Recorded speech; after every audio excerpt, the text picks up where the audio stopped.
مساء الخير وصحة فطوركم. الحكاية تاع اليوم من ولاية تيارت للشاب المهندس سمير اللي كان يخدم في سوناتراك. من كان مهندس بترول إلى دار خطأ فادح كلفوا عقوبة المؤبد. الحكاية تاع اليوم عبرة، أي حكاية حنجيبها لكم تعتبر عبرة لمن يعتبر، وحنايا لازم نعتبره من هذا. سمير زاد في 1988 في عائلة بسيطة من الطبقة المتوسطة، يعني طالبين الكفاف والعفاف. سمير كان قافز وشاطر، ويماه وباباه كانوا يحبوه لأنه ما كاش حاجة ما دارهاش على جالهم، كان يخدم والحاجة اللي يجيبها يتقسمها معاهم. سمير ماشي شاطر غير في الحياة العادية، كان تاني شاطر في قرايته، وكان دايما من المتفوقين في الدراسة، وكان يجيب أعلى المراتب والنقاط. سمير جاب الباك ديالو والتحق بالمعهد الوطني للبترول في وهران. سمير كي التحق بالمعهد عانى بزاف لانه ما كانش عنده دراهم ولا منين يصرف، والام ديالو ما بخلوش، الام والاب ديالو ما بخلوش عليه الحاجه عليه لموها، كانوا يبيعوا هكا البان، كان المهم مصروف خفيف كانوا يبعتوه لسمير. وسمير عنده خالته تاني تسكن في نفس القريه ديالهم، هي تاني ما كانت تهلا فيه بحكم انها ما عندهاش دراري وراجلها ميت، وكانت تشوف في سمير الولد اللي ما جابتوش كرشها. في الأخير سمير قعد يقدر يتخرج من المعهد برتبة عالية، يعني المنصب ديالو في الخدمة مضمونة. في 2011 حياة سمير بدأت تتغير من الفقر والميزيرية إلى شوية من الحياة الكريمة، بحكم أنه بدأ يخدم في سوناتراك في الصحراء، واللي قبلوه مباشرة بسبب الشهادات والتفوق ديالو. سمير راح للصحراء وبدأ يخدم، وكان يخدم شهر ويجي يقعد في دارهم شهر. قاعد صحاب الصحراء واللي يخدموا في سوناتراك وفي الغاز وكامل كانوا يخدموا بهذا السيستم. هذا هو البرنامج ديالهم. في الشهر اللي كان سمير يقعد فيه كان يخطط لحياته، وبعد سنوات قليلة، عام ولا عام ونص، قدر سمير يتكفل بالعائلة ديالو من جميع النواحي، كان يمد لهم دراهم وأي حاجة يسحقوها كان سمير ما يبخلش عليهم، كان يشري لهم قضيان المهم، وأي حاجة سحقوها كان سمير قلت لكم ما يبخلش عليهم.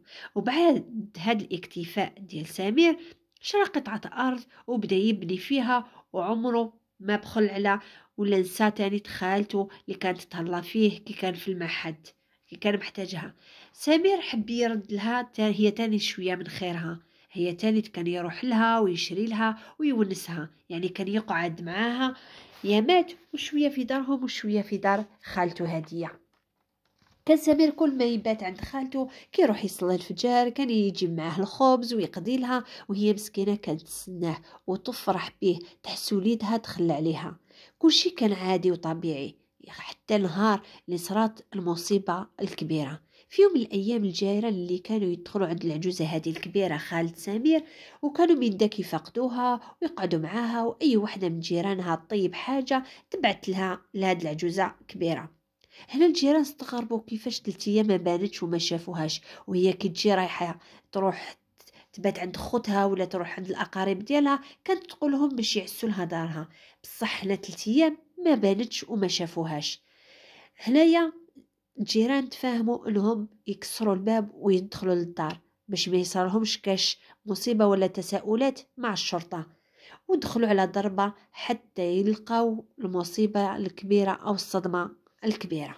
لقاو هذيك خالة سمير غارقة في دمها، والدم بدا ييبس فيها، وريحة العفن بدات تطلع، ومباشرة راحوا بلغوا مصالح الدرك الوطني.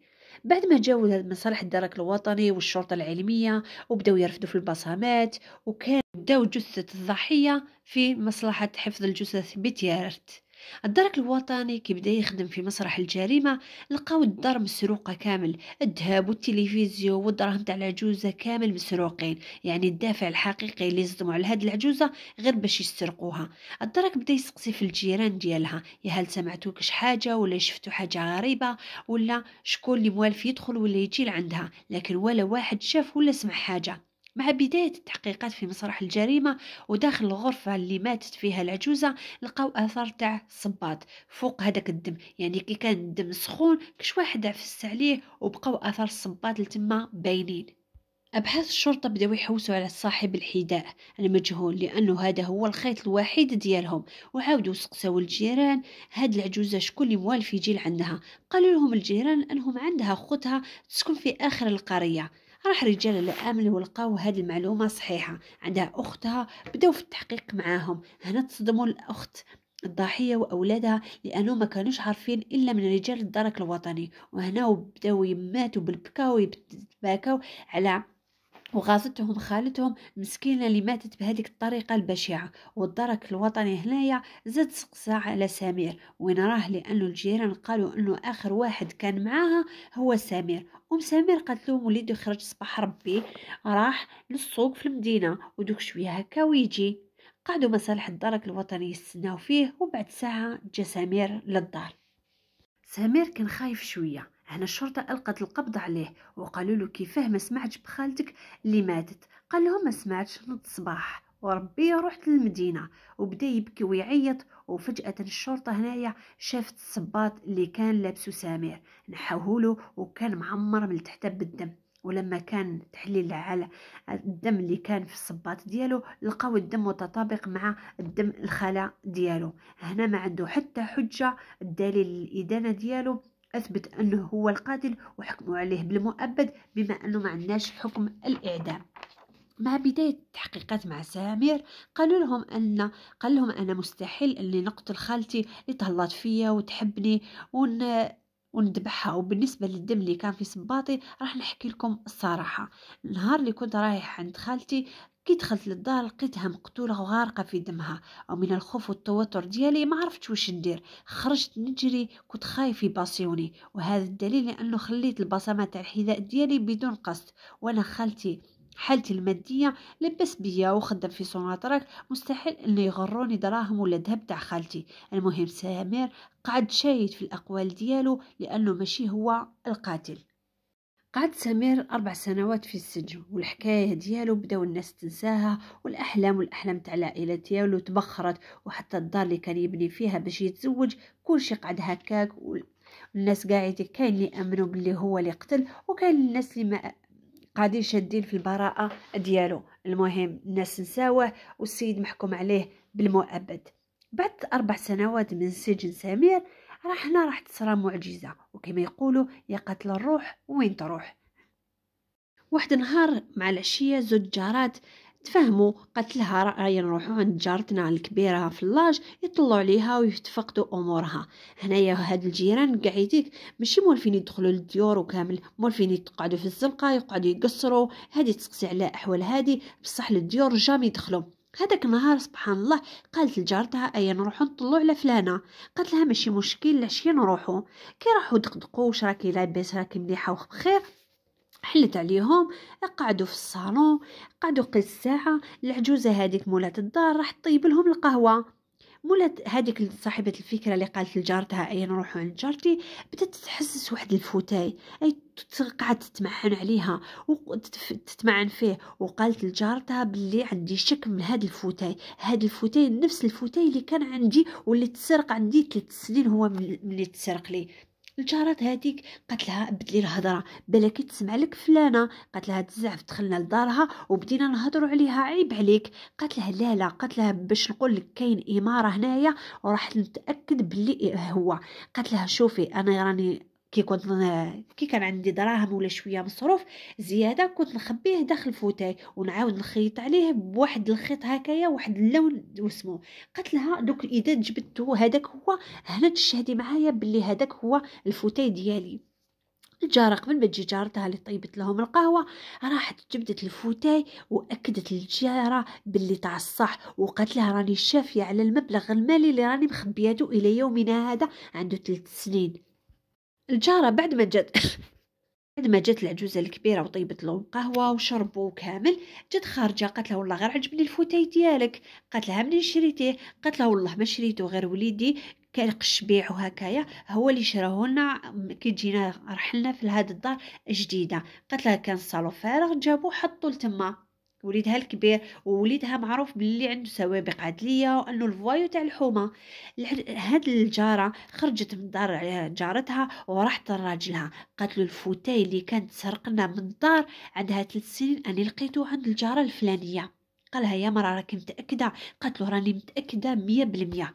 وراحوا داروا بلاغ عند الدرك الوطني، ولما الدرك الوطني بداو التحقيقات تاعهم قال لهم هل يا ترى انتي راكي شاكه ولا راكي متاكده؟ قالت له لا لا راني متاكده. مباشره داروا محضر تفتيش لهذاك الدار وراحوا مع جارتهم كي جبدوا هذاك الفوتاي، وقالت لهم باللي راني مخيطاته في هاد الجهه وعندها الدليل تاع المبلغ المالي اللي وسمه. بعد ما جاوا رجال الدرك الوطني وحلوا هذاك الفوتاي، وسبحان الله نفس المبلغ المالي اللي كانت مخبياته عندها 3 سنين هما هكا قادوا هذاك المبلغ المالي التما.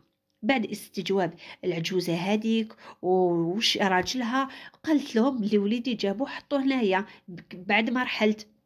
انا القوا القبض على وليدها، واللي قال لهم بلي هاد الفوتاي جبتو كان مسروق. احنا جماعة سرقنا، عندنا 4 صحاب سرقناه من واحد الدار تاع العجوزة.